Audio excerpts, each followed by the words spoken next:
Ladies and gentlemen, I'm aware of the fact that my presentation is in between now and the coffee break, so I will try to stay within the time limits.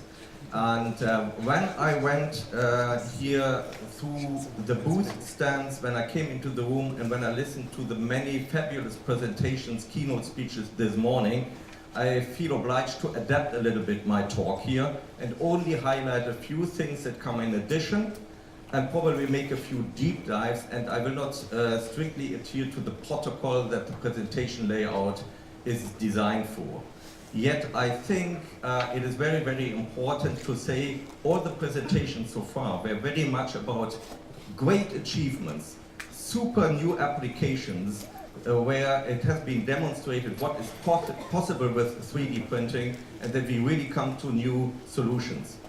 My talk will be more about ambitions and what probably needs to be done in addition to accelerate the development of new applications and come to industrial manufacturing. We are relatively new in this. I think we started at BASF around the time what Fried said this morning. 2010 he said, so many people, big corporations, are not aware of additive manufacturing enough to really invest into it and to see the potential, the world of new possibilities. And at that time, the first ideas were created also at BASF to look into it. As of 2012-13, we became serious about it, and now I think we are very serious about it.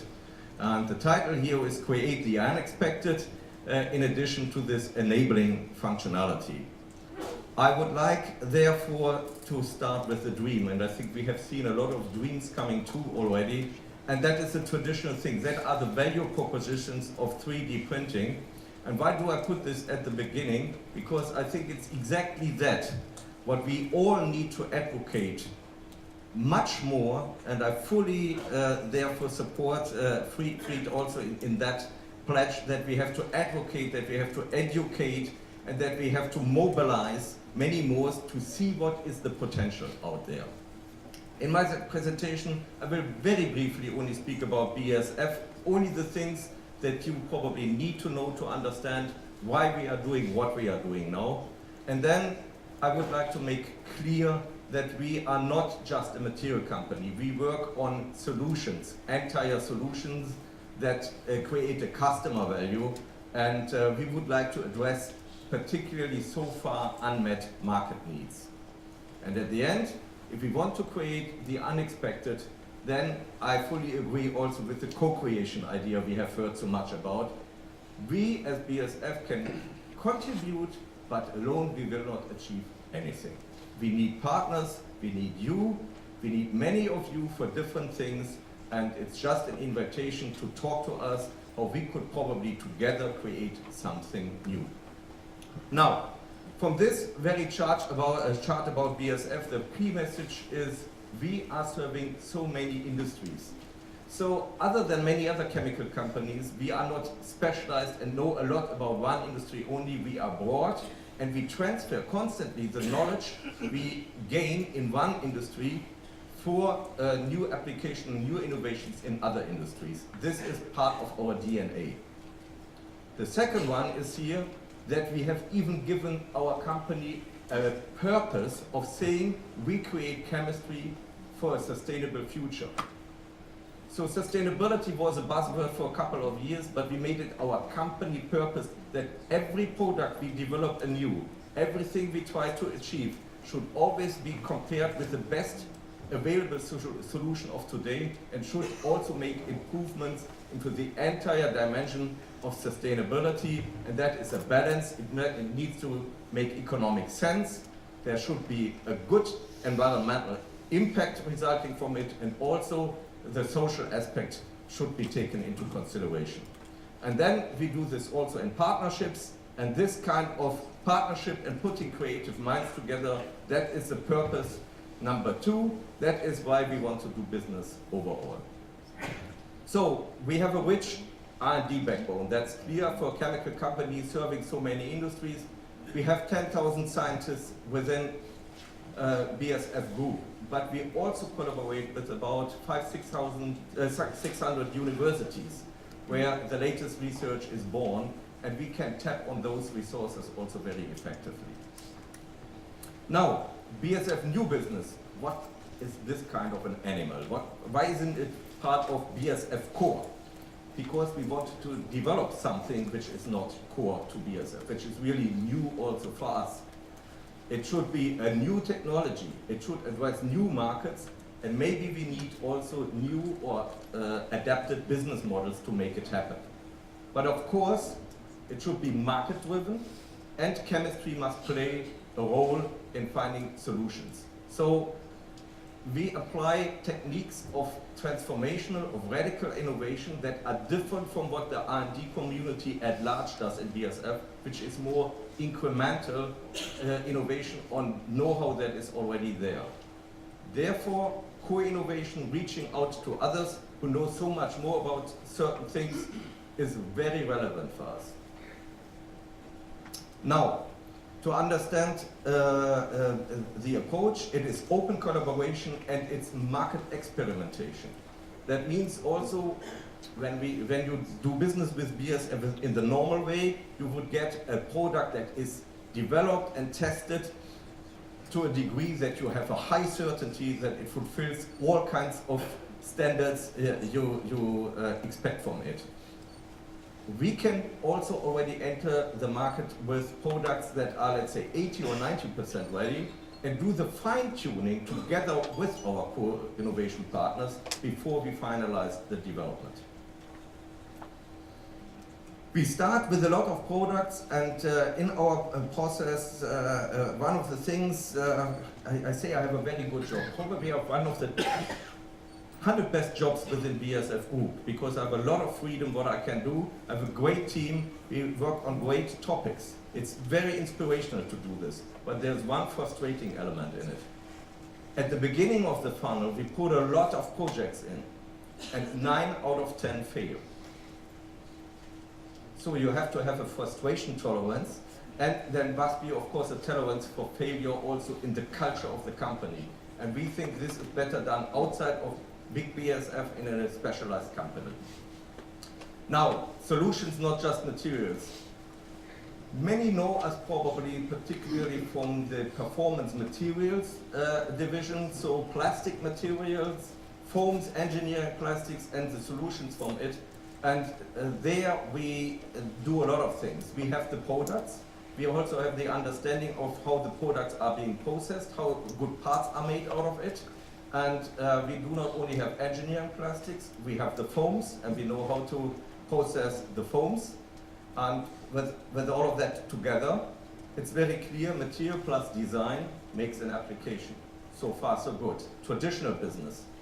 But this kind of competence of material design, in our opinion, plays an even more important role in additive manufacturing. Now, what is the other thing you probably do not immediately associate with BASF? It is the entrenchment in the value chain. That we work together with our customers on completely new applications that are really pioneering. Lots of the things, metal replacement in cars and many other applications, were developed first time in a collaboration between an OEM and BASF. Yeah? And so therefore the application know-how, in-depth application know-how, plus the customer intimacy, a global key account management network that can reach out to any OEM. That together is our business model. And this business model for us is a guiding principle also for our 3D printing activities. I think the combination of coming from the beginning of the value chain with the materials into formulations, into solutions for easy processing, let's say, and then coming from the end applications at the same time and merging it together, that is our approach, and therefore we are technology open. And about openness, I will speak a little bit more. So in the automotive industry, that means we are by far the biggest chemical supplier to the automotive industry, and even among the top 20 suppliers. Probably a surprise to some of you, particularly if you consider that analysts and investors are challenging us, why do you expose yourself so much to such a price-sensitive industry? And the answer is very clear, because this industry drives us to be innovative. You can only survive and be profitable if you bring innovations that create a customer value.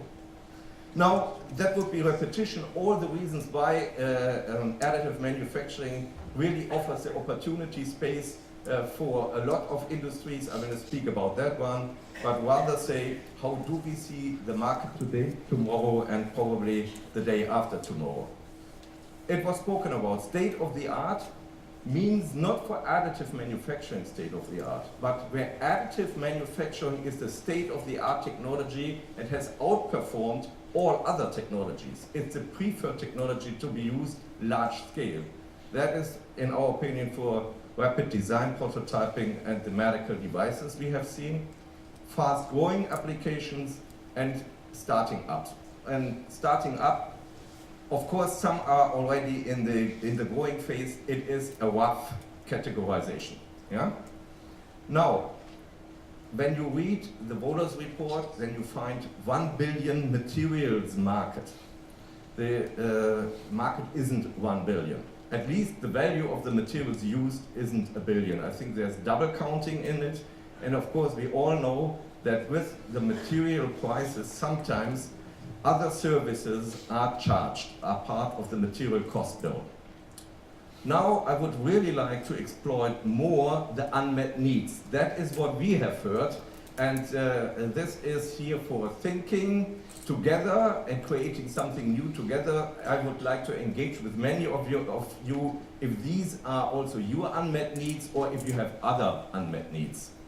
Certified quality, cost reduction, of course better surface resolution in some applications, material performance, that would be our home turf, more choices and open systems.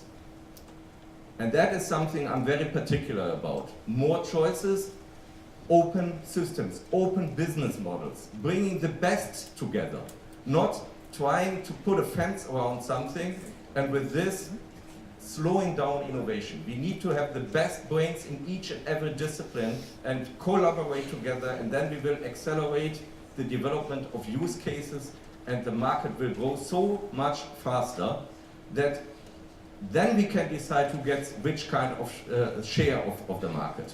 For me, in this industry, there's too much protectionism and too much talking about who gets which kind of share before the market is really fully developing.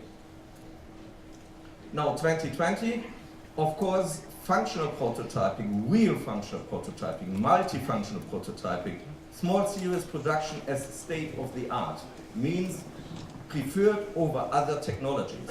That is kind of the picture, and maybe we can triple the material bill.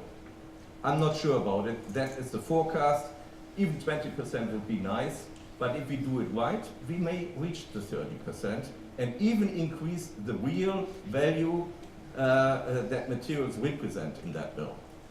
Outlook, what do we foresee? Certainly value chain disruptions, new business models, and the value chain disruption is probably the biggest disruptor here. We would like to come to performance on voxel level and do this with inline chemistry. Means the 3D printer is a chemical reactor. And that's why we think when we want to reach there, it's good to have chemical companies involved to help make that happen in the best possible way and in a safe manner. At the end of the day, we deal with chemicals. And you also need to have the know-how, the product stewardship. You need to do it in a safe way. Certified digital manufacturing, that was covered here in the wonderful speech at the beginning, so I will not talk too much about that. But I also do foresee lack of skilled labor. Indeed, when we say we need to advocate and educate so many more, I still believe there is not enough labor available when we really make this transformation to the digital manufacturing world. I think the universities and schools, they have to prepare much more and much better for this coming world of employment. And then at the end of the day, that is the reason why BASF really forcefully enters now the 3D printing industry, is we believe in serial production of 3D optimized designs being a standard state-of-the-art manufacturing process, complementing the existing technologies, very often probably being combined with other technologies. And there's too much talk for me, for example, about we should replace injection molding here or there, or we should replace another technology. No, we should just use, for whatever use case is out there, what is the best technology, and very often it will be combinations. So at the end of the day, the future shall be think it, print it, make the impossible possible. And the Innovation Business Unit 3D Printing is exactly trying to do this. And I come here again in this chart to the fact we want to co-innovate. You will not be able to do it alone. It is also very clear that there are so many pioneering companies out there that have specific know-how developed. Why should we reinvent the wheel? No, we would like to then now cooperate and build on the existing knowledge base and reach out and stretch the boundaries at the end of the day. So we started with the IBU, this Innovation Business Unit, beginning of last year, and we have an application technology center in Heidelberg. We have put empowered teams in place because this is a very agile environment, and we have a completely different structure on what we normally would have in BASF. We have a roadmap for 3 years where we started with, and we have generated first sales. We have 5 technology clusters. If you go to our booth, you will see that we are really not working with one material group or with one 3D printing technology, but across the board. And then we have 20 projects, individual projects defined. We work there with several external co-innovation partners. And next year, by end of next year, we want to further generate business, present to the board of executive directors a strategy, a long-term strategy, and of course this also needs to reflect a competitive technology and product pipeline. And I'm 100% sure that next year we even get more support and make it a bigger development project for the BASF Group and make it as quickly as possible core of BASF. Now, creating the unexpected, I mentioned no winning technology today, so we are working with powders, we are working with filaments, and we are working also in reactive resins for curing liquids. And when you now look at the portfolio of BASF, which is very broad, and again that is differentiating us from many other chemical companies who try to specialize much more, we have so many products that today are already in use in 3D printing. We are supplying formulators, we are supplying 3D printing companies, and there's so much we do already, but it has been done in an unorganized way, very often without knowing in BASF that it was used for it. But from this kind of chemistry portfolio, we can immediately make use of, and of course, if need be, we can even complement it with a few new entrants. Then innovation clearly here reflects additive manufacturing is probably compared to other processes, manufacturing processes, less relevant the basic material properties. Design is more important than in other technologies, and particularly the computational design, the digital processing that is so important. So we have to reflect it not as an individual step, but as an integral part of the material development straight from the beginning. And at the heart of all of this, to make it happen and to test it, is our Application Technology Center. And there you see it, we do the simulation of parts. And you have seen it at the beginning with these simulation images I presented there. We have an understanding of the material properties in existing processes, particularly injection molding, for a specific application, where we can make part performance predictions probably more precise than anyone else. I make that claim. We go to a ±5% accuracy, predicting the real part performances in the actual application. And we would like to build a similar know-how for 3D printing as well. Of course, post-processing, coatings, and services will play an important role, because simply the part of the value created that is represented by the material alone would not justify our engagement at the level we are doing this at the moment. Sorry. So, now with that, you see here that we indeed are already offering to the market much more than just materials, and that we offer materials also for various classes. I do not want to waste the time here. For this, we have the small booth, or you speak with us. I only take a few highlights now. It is a polyamide 6 for selective laser sintering. Of course, there was unmet material need. The dominant material, polyamide 12, has its limitations. We have a huge customer base that works with our polyamide 6, and there's a lot of application know-how around it, so it's natural that we choose polyamide 6 as one material here. And we made a co-innovation together with Farsoon from China, and I can tell you that within 2 years we made more than 24 of iterations between material development and machine development across the ocean. So that also showed the speed of development that is possible if you have a small startup-like company within a big corporation.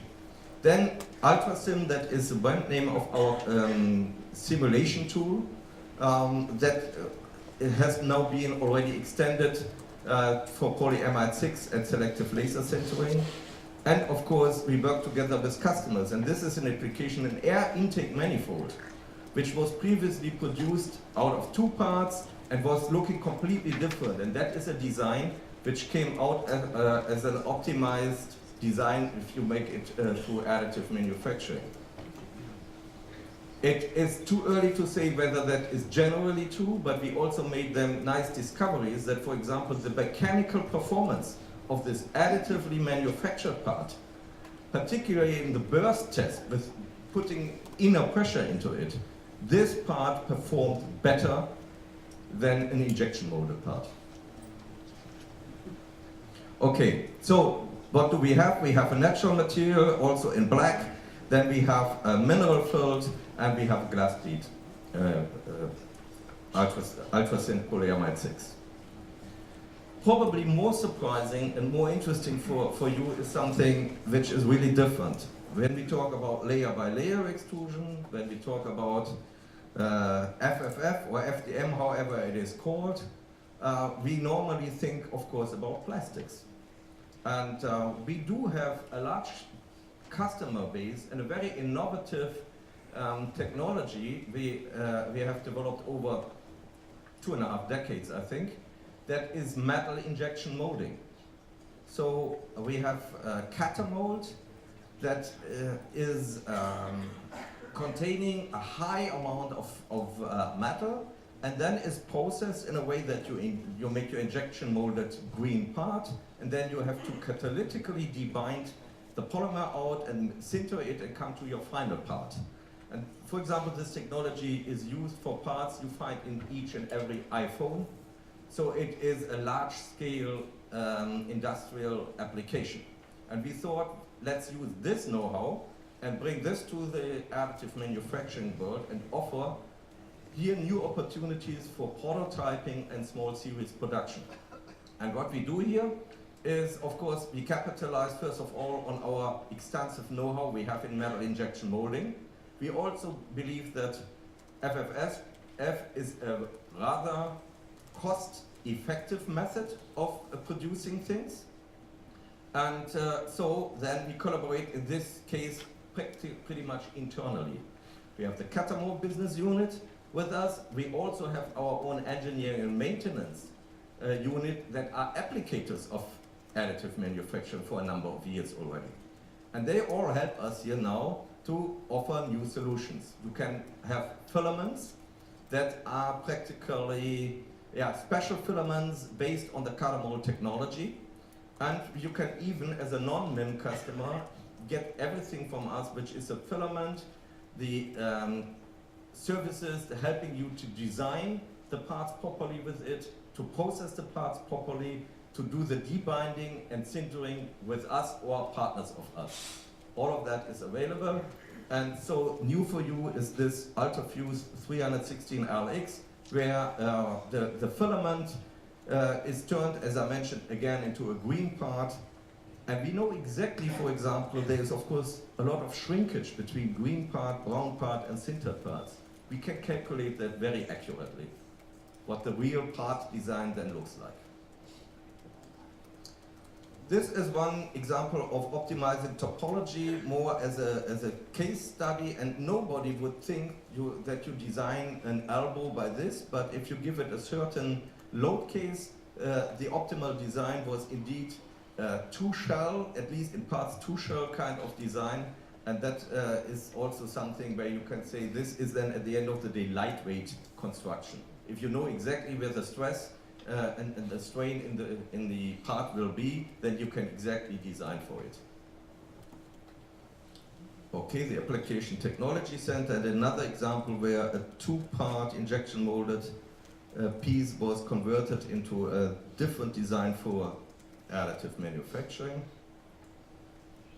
Coming to open innovation, and that is really, even though we spoke a lot about it, that is so important now to look at this chart, because you should start looking at the lower left corner. I think it has to do, we should collaborate if we have the same values, if there is a common benefit.